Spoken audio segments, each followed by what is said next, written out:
One of the great things that Jesus did was to make two into one. ಒಂದು ಅದ್ಭುತ ಕಾರ್ಯ ಯೇಸು ಸ್ವಾಮಿ ಮಾಡಿದ್ದು ನಾವು ನೋಡ್ತೀವಿ, ಎರಡನ್ನ ಒಂದನ್ನಾಗಿ ಸೇರಿಸಿದ್ದು. It says here in Ephesians 2 verse 14.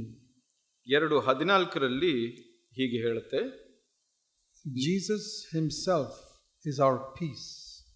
ಯೇಸು ಸ್ವಾಮಿಯೇ ನಮ್ಮ ಸಮಾಧಾನ ಕರ್ತೃವಾಗಿದ್ದ. And he made two groups into one, breaking down the dividing wall. ಅಲ್ಲಿ ಇದ್ದಂತ ಒಂದು ಅಡ್ಡಗೋಡೆಯನ್ನ ಮುರಿದು ಹಾಕಿ ಎರಡು ಗುಂಪುಗಳನ್ನ ಒಂದು ಮಾಡಿದ್ದಾನೆ. You know that you are meeting separately here.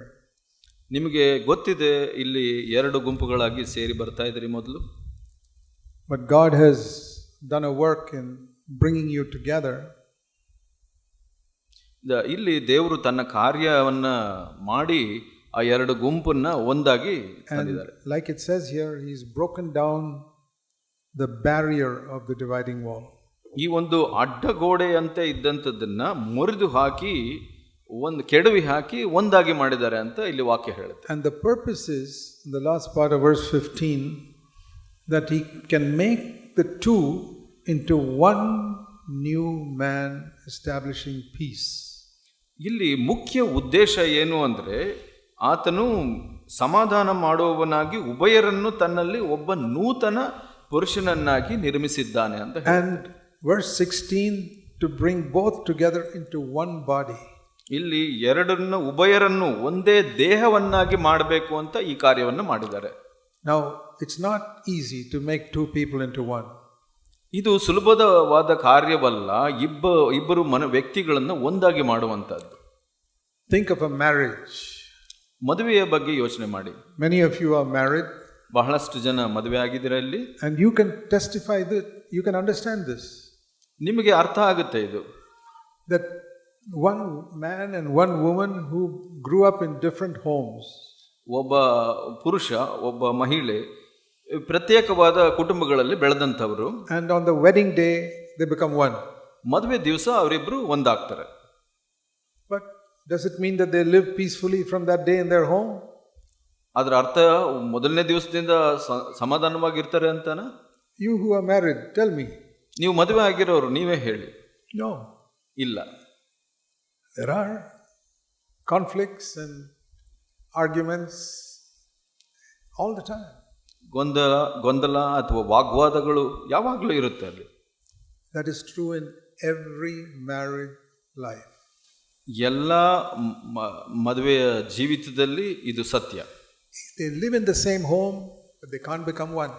ಅವರು ಒಂದೇ ಮನೆಯಲ್ಲಿದ್ರೂ ಒಂದಾಗಲು ಸುಲಭ ಅಲ್ಲ. It's very difficult to become one. ಒಂದಾಗುವಂಥದ್ದು ಬಹಳ ಕಷ್ಟವಾದ ಕಾರ್ಯ. But here it says, ಇಲ್ಲಿ ಹೇಳುತ್ತೆ that it's because there's a enmity in our flesh. ಇಲ್ಲಿ ನಮ್ಮ ಮಾಂಸದಲ್ಲಿ ಆ ಹಾಗೆ ದ್ವೇಷ ಇದೆ. It says that in verse 15, there is an enmity in our flesh. ಇಲ್ಲಿ 15ರಲ್ಲಿ ವಚನದಲ್ಲಿ ಹೇಳುತ್ತೆ, ದ್ವೇಷವನ್ನು ಮುಗಿಸಿ ಅಂತ. When a man and woman get married, ಒಬ್ಬ ಗಂಡು ಹೆಣ್ಣು ಮದುವೆ ಆದಾಗ, both have a sinful flesh. ಇಬ್ಬರಿಗೂ ಈ ಪಾಪಮಯವಾದ ಶರೀರವಿದೆ. And in that sinful flesh there is an enmity towards other people. ಆ ಪಾಪಕರವಾದ ಮಾಂಸದಲ್ಲಿ ಅವು ಇನ್ನೊಬ್ಬ ವ್ಯಕ್ತಿಯ ವಿರುದ್ಧವಾಗಿ ದ್ವೇಷ ಅನ್ನೋದಿರುತ್ತೆ. And the other person, both have it. ಇಬ್ಬರಲ್ಲೂ ಇರುತ್ತೆ ಅದರ. And then they become husband and wife, and that's why there's conflict. ಮತ್ತೆ ಅವರಿಬ್ಬರು ಗಂಡ ಹೆಂಡತಿ ಆಗ್ತಾರೆ, ಮತ್ತೆ ಅಲ್ಲಿ ಗೊಂದಲ ಅಥವಾ ವಾಗ್ವಾದ ಬರುತ್ತೆ. When Jesus came, ಯೇಸು ಸ್ವಾಮಿ ಬಂದಾಗ, there was a group called the Jews, into the nation of Israel, into which he came. Israel ದೇಶವಾದ ಯಹೂದ್ಯರಿದ್ದರು. And all the Israelites felt there are two groups of people in the world. ಎಲ್ಲ ಒಬ್ಬ ಇಸ್ರಾಯೇಲ್ಯರು ಲೋಕದಲ್ಲಿ ಎರಡು ವಿಧವಾದ ಪಂಗಡಗಳಿದೆ ಅಂತ ಯೋಚನೆ ಮಾಡಿ. Just like here in Hubli. ಇಲ್ಲಿ ಹುಬ್ಳಿನಲ್ಲಿ ಇದ್ದ ಹಾಗೆ. The Israelites felt we are one group, all the rest of the world is another group. ಇಸ್ರಾಯೇಲರು ಯೋಚನೆ ಮಾಡಿದ್ರು, ನಾವು ಒಂದು ಪಂಗಡ, ಮತ್ತೆ ಲೋಕದಲ್ಲಿ ಇರುವಂತವರು ಇತರರು ಎಲ್ಲರೂ ಒಂದು ಪಂಗಡ ಅಂತ. They were called in verse 11 the Gentiles. ಅವರು ಅನ್ಯರು ಅಂತ ಕರೆದ್ರು. That's written in verse 11. 11ನೇ ವಚನದಲ್ಲಿ ಅದು ಬರೆಯಲ್ಪಟ್ಟಿದೆ. There were the Jews and then the Gentiles. ಇಲ್ಲಿ ಯಹೂದ್ಯರು ಮತ್ತು ಅನ್ಯರು. But Jesus reconciled them both, verse 16, in one body. ಇಲ್ಲಿ 16ನೇ ವಚನದಲ್ಲಿ ನಾವು ನೋಡ್ತೀವಿ ಯೇಸು ಸ್ವಾಮಿ ಅವರನ್ನ ಒಂದು ದೇಹವಾಗಿ ಒಂದು ಮಾಡಿದನು ಅಂತ. Even in India, because of the different caste systems, there is the upper caste and lower caste. Bharat ದೇಶದಲ್ಲಿ ಕೂಡ ನಾವು ನೋಡ್ತೀವಿ ಒಂದು ಉತ್ತಮ ಜಾತಿ ಅಂದ ಕೀಳು ಜಾತಿ ಅಂತ ಬೇರೆ ಬೇರೆ ಇದೆ. They never mingle. ಅವರು ಒಂದಾಗಿ ಸೇರಿ ಬರೋದಿಲ್ಲ. And if somebody from this caste marries somebody from that caste, ಒಂದು higher caste marries lower caste. ಒಬ್ಬ ಉತ್ತಮ ಜಾತಿಯವನು ಕೀಳು ಜಾತಿಯವರನ್ನ ಮದುವೆ ಆದ್ರೆ, you read in the paper, some relative will go and kill them. ಇಲ್ಲಿ ನೀವು ಪತ್ರಿಕೆಗಳಲ್ಲಿ ಓದ್ತೀರಾ, ಯಾರೋ ಒಬ್ಬ ಬಂದು ಹೋಗಿ ಅವ್ರನ್ನ ಸಾಯಿಸಿಬಿಡ್ತಾರೆ. I read about that regularly in the papers. ಅದನ್ನ ನಾವು ದಿನಪತ್ರಿಕೆಗಳಲ್ಲಿ ಯಾವಾಗಲೂ ಓದ್ತೀವಿ. Because there is an enmity towards somebody who belongs to another group. ಯಾಕೆ ಅಂದ್ರೆ ಆ ಒಂದು ಶರೀರದಲ್ಲಿ ನಮಗೆ ದ್ವೇಷ ಇದೆ ಬೇರೆ ಪಂಗಡಕ್ಕೆ ಸೇರಿದವರ ವಿರುದ್ಧವಾಗಿ. And that can also be in language, that we like people who speak the same language. ಅದು ನಮ್ಮ ಭಾಷೆಗಳಲ್ಲಿ ಕೂಡ ಬರಬಹುದು. ನಾವು ಬೇರೆ ಭಾಷೆ ಮಾತಾಡೋರನ್ನ ಇಷ್ಟಪಡದೇ ಇರಬಹುದು. And one of the great things that Jesus did was to make these completely opposite people into one. ಇಲ್ಲಿ ಯೇಸು ಸ್ವಾಮಿ ಮಾಡಿದ ಬಹಳ ಅದ್ಭುತವಾದ ಕಾರ್ಯ ಅಂದ್ರೆ ಈ ಎರಡು ಪಂಗಡಗಳನ್ನ ಒಂದು ಮಾಡಿದ್ದು. So when Jesus stretched out his hand on the cross, he was bringing these two groups into one. ಅಲ್ಲಿ ಶಿಲುಬೆ ಮೇಲೆ ಯೇಸು ಸ್ವಾಮಿ ತನ್ನ ಕೈಗಳನ್ನು ಅಗಲ ಮಾಡಿದಾಗ ಅವರು ಈ ಎರಡು ಗುಂಪುಗಳನ್ನ ಒಂದಾಗಿ ತೆಗೆದುಕೊಂಡು ಬರ್ತಾ ಇದ್ದಾರೆ. That was possible only on the cross. ಅದು ಶಿಲುಬೆ ಮೇಲೆ ಮಾತ್ರ ಸಾಧ್ಯವಾದ ಕಾರ್ಯ. That's what it says in verse 16. 16ನೇ ವಚನದಲ್ಲಿ ಅದೇ ಹೇಳ್ತಾ ಇದೆ. He reconciled them both in one body to God through the cross. ಆ ಶಿಲುಬೆಯ ಮೂಲಕ ಉಭಯರನ್ನು ಒಂದೇ ದೇಹವಾಗಿ ದೇವರೊಂದಿಗೆ ಸಮಾಧಾನ ಪಡಿಸಿದ್ದಾನೆ. Only on the cross, it says in that verse, you can put to death that enmity in the flesh. ಅಲ್ಲಿ ಆ ವಚನ ಹೇಳುತ್ತೆ, ಶಿಲುಬೆ ಮೇಲೆ ಮಾತ್ರ ನಾವು ಈ ದ್ವೇಷವನ್ನು ಸಾಯಿಸಬಹುದು ಅಂತ. If you don't take up the cross, that enmity will remain. ಆ ಒಂದು ಶಿಲುಬೆಯನ್ನು ಎತ್ಕೊಳ್ಳಿಕ್ಕೆ ಯಾರಿಗೆ ಸಾಧ್ಯ ಇಲ್ಲ, ಅವ್ರ ದ್ವೇಷವನ್ನ ತೆಗಿಲಿಕ್ಕೆ ಸಾಧ್ಯವಿಲ್ಲ. How can two people become one? ಇಲ್ಲಿ ಎರಡು ವ್ಯಕ್ತಿಗಳು ಒಂದಾಗೋದು ಹೇಗೆ? When he has got an enmity, he's got an enmity. ಈ ವ್ಯಕ್ತಿಗೆ ದ್ವೇಷವಿದೆ, ಇನ್ನೊಂದು ವ್ಯಕ್ತಿಗೂ ದ್ವೇಷ ಇದೆ. And now they are married and they come together. ಅವರಿಬ್ಬರು ಮದುವೆ ಆಗಿ ಒಂದಾಗಿ ಬರ್ತಾರೆ. Or in a fellowship, two different groups come together.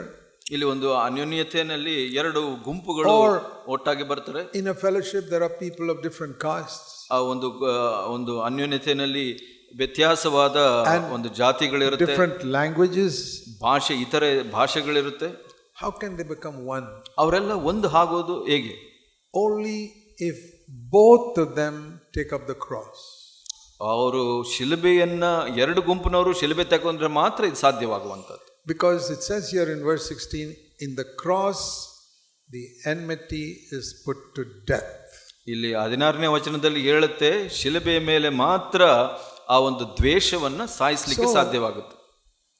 Whenever some tension still remains in a marriage or between two brothers, ಇಬ್ಬರು ಸಹೋದರರಾಗಿರಬಹುದು ಅಥವಾ ಕುಟುಂಬದಲ್ಲಿ ಆಗಿರಬಹುದು, ಆ ಒಂದು ವೈರತ್ವ ಉಳ್ಕೊಂಡ್ರೆ there is only one reason. ಅದಕ್ಕೆ ಒಂದೇ ಒಂದು ಕಾರಣ ಆಗಿರುತ್ತೆ. Either one of them or both of them are not taking up the cross. ಅದರ ಅರ್ಥ ಏನಂದ್ರೆ, ಅದರಲ್ಲಿ ಒಬ್ಬ ವ್ಯಕ್ತಿ ಆಗಿರ್ಬೋದು ಅಥವಾ ಇಬ್ಬರು ಆಗಿರ್ಬೋದು, ಶಿಲುಬೆಯನ್ನ ತೆಗೆದುಕೊಳ್ಳಿಕ್ಕೆ ತಯಾರಿಲ್ಲ. But I have discovered that when we take up the cross, we can be at peace with everybody. ನಾನು ಕಂಡುಕೊಂಡಿರೋದು ಏನು ಅಂದ್ರೆ, ಎಲ್ಲಿ ಶಿಲುಬೆ ತೆಗೆದುಕೊಳ್ತಾರೋ ಅಲ್ಲಿ ಸಮಾಧಾನವಿರುತ್ತೆ. We don't have to agree with everyone. ನಾನು ಹೇಳ್ತಿರೋದು ಎಲ್ಲರ ಒಟ್ಟಿಗೆ ನಾವು ಒಪ್ಕೊಳ್ಬೇಕು ಅಂತಲ್ಲ. A husband and wife can become one even if they don't agree. ಗಂಡ ಹೆಂಡತಿ ಅವರು ಕೆಲವಾರು ವಿಷಯಗಳಲ್ಲಿ ಒಪ್ಪಿಕೊಳ್ಳದೆ ಇದ್ರೂ ಅವರು ಒಂದಾಗಬಹುದು. That's a wonderful unity, where they are different but they agree. ಅದು ಬಹಳ ಅದ್ಭುತವಾದ ಐಕ್ಯತೆ. ಅವರು ವ್ಯತ್ಯಾಸವಾಗಿದ್ರೂ ಐಕ್ಯತೆ ಇರುತ್ತೆ. See the human body, for example. ಉದಾಹರಣೆಗೆ ನಮ್ಮ ಶರೀರವನ್ನು ನೋಡಿ. If you look at these two hands, they are exact opposite of each other. ಈ ಎರಡು ಕೈಗಳನ್ನು ನೀವು ನೋಡಿದ್ರೆ, ಹಸ್ತಗಳನ್ನ, ಅದು ತದ್ವಿರುದ್ಧವಾಗಿದೆ ಪೂರ್ಣವಾಗಿ. In this hand, the thumb is on the left side ಈ ಕೈನಲ್ಲಿ ನಾವು ನೋಡ್ತೇವೆ ಬಲಗೈಯಲ್ಲಿ ಎಡಗಡೆ ಇದೆ ನಮ್ಮ ಹೆಬ್ಬೆರಳು. In this hand the thumb is on the right side. ಈ ಕೈನಲ್ಲಿ ನಾವು ನೋಡ್ತೀವಿ ಹೆಬ್ಬೆರಳು ಬಲಗಡೆ ಇದೆ. But when they come together, because of that it is perfect. ಅದು ಇಬ್ಬರು ಎರಡು ಜೊತೆಗೆ ಬಂದಾಗ ಅದು ವ್ಯತ್ಯಾಸವಾಗಿ ಇರೋದ್ರಿಂದ ಒಂದಾಗುತ್ತೆ. Now if God had made this hand exactly like this hand, ದೇವರೇನಾದರೂ ಈ ಹಸ್ತವನ್ನ ಇದೇ ತರ ಮಾಡಿದ್ರೆ ಬಲಗೈ ಕೂಡ it would have been like this. ಇದು ಹೀಗಿರ್ತಾ ಇತ್ತು. Then how can you put it together? ಅದು ಒಂದಾಗಿ ಸೇರ್ಲಿಕ್ಕೆ ಸಾಧ್ಯವಾಗ್ತಾ ಇರಲಿಲ್ಲ. But God has made it opposite so that they can come together perfectly. ದೇವರು ಈ ವ್ಯತ್ಯಾಸವಾಗಿ ಯಾಕೆ ಮಾಡಿದ್ದಾರೆ ಅಂದ್ರೆ ಅವರು ಒಂದಾಗಿ ಬಂದಾಗ ಪೂರ್ಣವಾಗುತ್ತೆ. That is a little illustration of how God brings people who are different and makes them one. ಅದು ಒಂದು ಚಿಕ್ಕ ಚಿತ್ರಣ. ದೇವರು ಒಬ್ಬ ವ್ಯತ್ಯಾಸವಾಗಿ ಸೃಷ್ಟಿ ಮಾಡಿದ್ರು ಜೊತೆಯಲ್ಲಿ ಬಂದಾಗ ಹೇಗೆ ಐಕ್ಯರಾಗಬಹುದು ಅಂತ. That is the testimony in the church. ಅದು ಸಭೆಯಲ್ಲಿರುವಂತ ಒಂದು ಸಾಕ್ಷಿ. And we have proved it in Bangalore for 43 years. Bengaluru ಸಭೆಯಲ್ಲಿ ನಾವು 43 ವರ್ಷಗಳ ಕಾಲ ಇದನ್ನ ಸಿದ್ಧಪಡಿಸಿದ್ದೀವಿ. People who are completely different from each other. ಜನರು ಇನ್ನೊಬ್ಬರಿಗಿಂತ ಬಹಳ ವ್ಯತ್ಯಾಸವಾಗಿದ್ರೂ ಪರವಾಗಿಲ್ಲ. Kannadigas, ಕನ್ನಡದವರು ಇರಬಹುದು, Telugu people, ತೆಲುಗುನವರು ಇರಬಹುದು, ತಮಿಳ್ನವರು, ಮಲಯಾಳಿಗಳು, Anglo Indians, Hindi speaking, Hindi ಮಾತಾಡುವಂತವರು, and highly educated, ಬಹಳ ವಿದ್ಯಾವಂತರು, and those who have not even finished school, ಅನಕ್ಷರಸ್ಥರು, ಶಾಲೆ ಕೂಡ ಹೋಗದೇ ಇರೋರು. But we have become one. ನಾವೆಲ್ಲ ಒಂದಾಗಿದ್ದೇವೆ. Not because we agree on everything, ಇದೆಲ್ಲ ನಾವು ಎಲ್ಲ ವಿಷಯಗಳಲ್ಲಿ ಒಂದಾಗಿ ಒಪ್ಕೊಂತೀವಿ ಅದರಿಂದ ಅಲ್ಲ. But because even though we are different, we have one common interest, that we love Jesus Christ. ನಾವು ಎಲ್ಲರಿಗೂ ವ್ಯತ್ಯಾಸವಾದ ಆಸಕ್ತಿಗಳಿದ್ರೂ ನಾವು ಒಂದನ್ನ ನಂಬ್ತೀವಿ, ಯೇಸು ಸ್ವಾಮಿಯನ್ನ, ಶಿಲುಬೆಯನ್ನು ನಂಬ್ತೀವಿ. As we come closer to Christ, we come closer to each other. ನಾವು ಕ್ರಿಸ್ತನ ಬಳಿ ಬರುವಾಗ ನಾವು ಒಬ್ರಿಗೊಬ್ರು ಒಂದಾಗ್ತೀವಿ. It's like you look at the bicycle wheel. ಒಂದು ಸೈಕಲ್ ಚಕ್ರವನ್ನ ನೋಡಿ. There are many spokes in that wheel. ಅದರಲ್ಲಿ ಬಹಳಷ್ಟು ಕಂಬಿ ಅಥವಾ ತಂತಿಗಳಿರುತ್ತೆ. They're all far from each other. ಅದು ಒಂದಕ್ಕಿಂತ ಒಂದು ಬಹಳ ದೂರ ಇರುತ್ತೆ. But as these spokes comes towards the center, they come very close to each other also. ಆ ಎಲ್ಲ ಕಂಬಿಗಳು ಮಧ್ಯಕ್ಕೆ ಬರುವಾಗ ಒಂದಕ್ಕೆ ಒಂದು ಹತ್ತಿರವಾಗುತ್ತೆ. That's an illustration of unity in the church. ಸಭೆಯಲ್ಲಿರುವಂತಹ ಐಕ್ಯತೆಗೆ ಇದು ಒಂದು ಚಿತ್ರಣ. We are all so far from each other initially. ಪ್ರಾರಂಭದಲ್ಲಿ ನಾವು ಎಲ್ಲರೂ ಪ್ರತ್ಯೇಕವಾಗಿರ್ತೇವೆ. Like the rim of the cycle wheel. ಆ ಸೈಕಲ್ ಒಳಗಿನ ಆ rim. But as they come closer to Christ in the center, they come close to each other. ಅಲ್ಲಿಂದ ನಾವು ಮಧ್ಯಕ್ಕೆ ಕ್ರಿಸ್ತನ ಬಳಿ ಬರುವಾಗ ಒಂದಾಗ್ತೀವಿ. But if one of those spokes do not come close, then it will be far away from the other one. ಆ ಒಂದು ಕಂಬಿ ಮಧ್ಯ ಬರೋದಕ್ಕೆ ಪ್ರಯತ್ನ ಮಾಡಿಲ್ಲ ಅಂದ್ರೆ ದೂರವಾಗ್ಬಿಡುತ್ತೆ. It's very important to manifest that unity in our church. ಸಭೆಯಲ್ಲಿ ಈ ಒಂದು ಐಕ್ಯತೆಯನ್ನ ತೋರಿಸುವಂತದ್ದು ಬಹಳ ಮುಖ್ಯವಾದದ್ದು. And if you have holiness and purity without unity, that's a deception. ಒಂದು ಆ ಪವಿತ್ರತೆ, ಪರಿಶುದ್ಧತೆ, ಇದು ನಿಮಗೆ ಈ ಒಂದು ಐಕ್ಯತೆ ಇಲ್ಲದೆ ಇರೋದಾದ್ರೆ ಅದು ಮೋಸವಾಗುತ್ತೆ. But nobody likes this. The Jews did not like this message when Jesus came with that. ಯೇಸು ಸ್ವಾಮಿ ಈ ಒಂದು ಸಂದೇಶವನ್ನು ತಂದಾಗ ಈ ಯಹೂದ್ಯರು ಅದನ್ನು ಇಷ್ಟಪಡಲಿಲ್ಲ. That is why when the apostle Paul preached this message that we are to become one, ಅದೇ ಅಪೊಸ್ತಲ ಪೌಲನು ಈ ಒಂದು ಸಂದೇಶವನ್ನು ಸಾರಿದಾಗ ನಾವು ಐಕ್ಯರಾಗಬೇಕು ಅಂತ, the Jewish people very often in many places stoned him and put him in prison. ಯಹೂದ್ಯರು ಆತನಿಗೆ ಕಲ್ಲನ್ನು ಎಸೆದರು, ಸೆರೆಯಲ್ಲೇ ಹಾಕಿದರು. They said, don't come and preach that we should become one. ನೀನು ಬಂದು ಇದನ್ನೆಲ್ಲ ಸಾರಬೇಡ, ನಾವೆಲ್ಲ ಒಂದಾಗಬೇಕು ಅನ್ನುವಂಥದ್ದು ಅಂತ. We want to be ourselves. ನಾವು ನಾವಾಗೇ ಇರಬೇಕು. And Jesus came to destroy that enmity. ಆ ಒಂದು ಶತ್ರುತ್ವವನ್ನ ನಾಶ ಮಾಡಲಿಕ್ಕೆ ಯೇಸು ಸ್ವಾಮಿ ಬಂದರು. And that is why the first thing he did was make a new man. ಅದಕ್ಕಾಗಿ ಯೇಸು ಸ್ವಾಮಿ ಮೊದಲು ಮಾಡಿದಂಥ ಕಾರ್ಯ ಹೊಸ ನೂತನ ಮನುಷ್ಯನನ್ನು ಸೃಷ್ಟಿ ಮಾಡುವಂಥದ್ದು. It says here in Ephesians chapter 2, ಎಫೆಸಿಯ 2ರಲ್ಲಿ ಹೀಗೆ ಹೇಳುತ್ತೆ, that he made, verse 15 last part, he made the two into one new man. ಈ ಉಭಯರನ್ನು ಇಬ್ಬರನ್ನು ಒಬ್ಬ ನೂತನ ಪುರುಷನನ್ನಾಗಿ ಮಾಡಿದನು. Verse 15.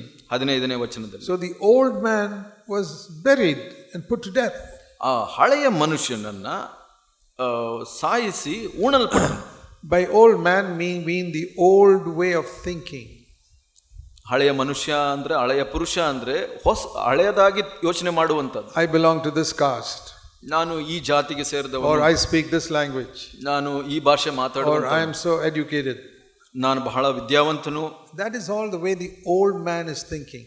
ಆ ಒಂದು ಹಳೆಯ ಪುರುಷ ಯೋಚನೆ ಮಾಡುವಂತ ರೀತಿ ಅದು. But the new man, ಆದರೆ ಹೊಸ ಮನುಷ್ಯ, he says, I love Jesus Christ. ಯೇಸು ಸ್ವಾಮಿಯನ್ನು ನಾನು ಪ್ರೀತಿಸ್ತೇನೆ.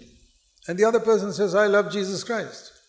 ಹಾಗೇನೆ ಇನ್ನೊಬ್ಬ ವ್ಯಕ್ತಿ ಕೂಡ ನಾನು ಯೇಸು ಸ್ವಾಮಿಯನ್ನ ಪ್ರೀತಿಸ್ತೇನೆ. Then it doesn't, our education, language, cultures, caste makes no difference. ಆ ಸಮಯದಲ್ಲಿ ನಾವು ನಮ್ಮ ವಿದ್ಯಾಭ್ಯಾಸ, ನಮ್ಮ ಸಂಸ್ಕೃತಿ, ನಮ್ಮ ಇತರ ವಿಷಯಗಳು ಮುಖ್ಯವಾಗೋದಿಲ್ಲ. See Colossians chapter 3. ಕೊಲೊಸ್ಸೆ 3ನೇ ಅಧ್ಯಾಯದಲ್ಲಿ ನಾವು ನೋಡೋಣ. It says in verse 9, 9ನೇ ವಚನ ಹೀಗೆ ಹೇಳುತ್ತೆ, middle, you have put aside the old man with its evil practices. So ಇಲ್ಲಿ ಹಳೆಯ ಪೂರ್ವ ಸ್ವಭಾವವನ್ನು ನೀವು ಬಿಟ್ಟು ಬಿಡಿರಿ ಅಂತ ಹೇಳಿ. And you have put on a new man, verse 10. 10ನೇ ವಚನದಲ್ಲಿ ಹೇಳುತ್ತೆ, ನೂತನ ಸ್ವಭಾವವನ್ನು ಧರಿಸಿಕೊಳ್ಳಿರಿ. Which is renewed according to the image of Jesus Christ who made us. ಇಲ್ಲಿ ಪ್ರತಿ ದಿವಸ ನಾವು ನೂತನ ಸ್ವಭಾವ ಯೇಸು ಕ್ರಿಸ್ತನ ಹಾಗೆ ಆಗುವಂತದ್ದು ಅಂತ ಹೇಳಿ. And when we are made new like this, ಹೀಗೆ ನಾವು ನೂತನ ಸೃಷ್ಟಿಯಾದಾಗ, verse 11, 11ನೇ ವಚನದಲ್ಲಿ, there's no difference between Greek and Jew, circumcised, uncircumcised, barbarian, Scythian, slave or free man. Christ is everything. ಇಲ್ಲಿ 11ನೇ ವಚನದಲ್ಲಿ ಹೇಳುತ್ತೆ, ಗ್ರೀಕನು ಯಹೂದ್ಯನು ಎಂಬ ಭೇದವಿಲ್ಲ, ಸುನ್ನತಿ ಮಾಡಿಸಿಕೊಳ್ಳದವನು ಮತ್ತು ಮ್ಲೇಚ್ಛನು ಎಂತ ಹೆಸರುಗಳಿಲ್ಲ, ಆಳು ಒಡೆಯ ಎಂಬ ವ್ಯತ್ಯಾಸವಿರೋದಿಲ್ಲ ಅಂತ. I praise God that I have experienced this in my life. ನಾನು ಇದನ್ನ ಅನುಭವಿಸಿದ್ದಕ್ಕಾಗಿ ದೇವರಿಗೆ ಸ್ತೋತ್ರ ಹೇಳ್ತೀನಿ. With people of completely different language, ಪೂರ್ಣ ಭಾಷೆ ವ್ಯತ್ಯಾಸ ಇರುವಂತವರು, completely different education level, ವಿದ್ಯಾಭ್ಯಾಸದಲ್ಲಿ ಪೂರ್ಣ ವ್ಯತ್ಯಾಸವಿರುವಂತವರು, completely different social level or caste or anything. ಅವರು ಜೀವಿತದಲ್ಲಿ ವ್ಯತ್ಯಾಸವಿರುವಂತವರು, ಇತರ ವಿಷಯದಲ್ಲಿ ವ್ಯತ್ಯಾಸ ಇರುವಂತವರು ಕೂಡ